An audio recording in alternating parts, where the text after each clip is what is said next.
भाजपचे राष्ट्रीय अध्यक्ष आणि केंद्रीय मंत्री जे.पी. नड्डा आज मुंबईच्या दौऱ्यावर येत आहेत। लालबागच्या राजासह मुंबईतील अनेक गणपती मंडळांना जे.पी. नड्डा भेट देणार आहे। दुपारी 2:30 वाजता जे.पी. नड्डा लालबागच्या राजाच्या चरणी नतमस्तक होणार आहे।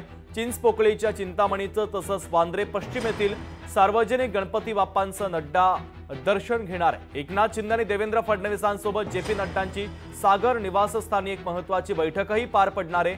अमित शहांच्या पाठोपाठ आता जे.पी. नड्डा देखील आढावा घेणार आहे। पितृपक्षानंतर भाजपच्या उमेदवारांची पहिली यादी जाहीर होण्याची शक्यता आहे।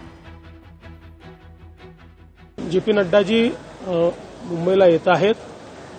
एक आमची छोटी बैठक देखील त्या ठिकाणी होणार आहे आणि विशेषतः आपल्याला माहिती आहे की गणेश पर्व चाललेलं आहे, त्यामुळे गणेशाचं दर्शन देखील ती घेणार आहे।